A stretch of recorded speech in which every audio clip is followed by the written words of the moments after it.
Pourquoi Saint Jean prend-il la peine de nous dire que Saint Thomas avait un surnom, Didyme, et pourquoi nous précise-t-il que Didyme signifie jumeau? Eh bien, probablement pour inviter son lecteur à faire de Saint Thomas son jumeau, parce que Saint Thomas est le plus croyant des apôtres, en fait. Pourquoi? Parce que l'argument d'autorité ne lui suffit pas. Les apôtres ont beau lui dire qu'ils ont vu Jésus ressuscité, il dit non, il veut faire l'expérience de la rencontre avec le ressuscité. Et la foi chrétienne nous donne de faire l'expérience de cette rencontre. Et pour faire cette expérience, il va donc jusqu'au bout de la foi, eh bien il est là le dimanche suivant. J'allais dire, il est à la messe du dimanche d'après. Et voilà, alors comment on sait qu'un chrétien, qu'une personne a vraiment fait la rencontre avec Jésus ressuscité? Bien d'abord, cette personne sait qu'elle est pardonnée. Jésus a réglé la note. Jésus a effacé l'ardoise.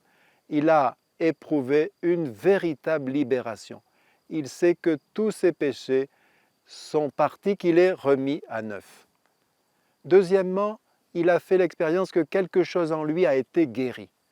Parfois, c'est une guérison physique, parfois une guérison psychique. Mais il y a toujours une guérison quelque part. Guérison, par exemple, dans ses relations. Tout est devenu plus simple, tout est devenu plus fraternel, tout est devenu plus fluide. Parce qu'il a maintenant le sens des priorités. Jésus est au centre qui informe toutes ses relations. Troisièmement, cette personne n'a pas du tout peur de parler de sa foi. Au contraire, parfois, il faut les freiner. Dans ma paroisse, nous avons le parcours Alpha qui permet à beaucoup de personnes de rencontrer Jésus authentiquement. Et parmi celles-ci, il y a Sandrine et Christophe, un couple. Ils ont 3 enfants assez grands. Les 2 garçons fréquentent des jeunes filles. Et une de ces jeunes filles aidait Sandrine avant Noël à décorer la maison. Et elle dit à celle qui pourrait être un jour sa belle-mère: « Pourquoi vous mettez une cabane, vous, dans la décoration de Noël? Maman, elle ne met pas de cabane. » Ça a été l'occasion pour Sandrine de parler de sa foi en l'incarnation, de la crèche, de la nativité, de Noël. Il y a d'autres signes comme ça. Par exemple, celui qui a fait la rencontre avec Jésus ressuscité a un intérêt tout à fait nouveau pour la Bible. Il n'y a pas longtemps, en rentrant à la cure, j'ai salué Dominique, qui fait des permanences depuis qu'elle a fait le parcours Alpha, et je l'ai trouvé en train de lire, tenez-vous bien, le livre du Lévitique, qui est un livre difficile à lire. Mais voilà, le chrétien cherche Jésus dans toutes les pages de la Bible. C'est le pasteur Thomas Roberts qui avait cette belle comparaison. Il disait, imaginez une jeune fille, sa grand-mère lui offre un roman, mais intérieurement, instinctivement, elle se dit, ça doit être dans les catégories de mamie, mais ça ne m'intéresse pas moi, donc elle n'ouvre pas le roman.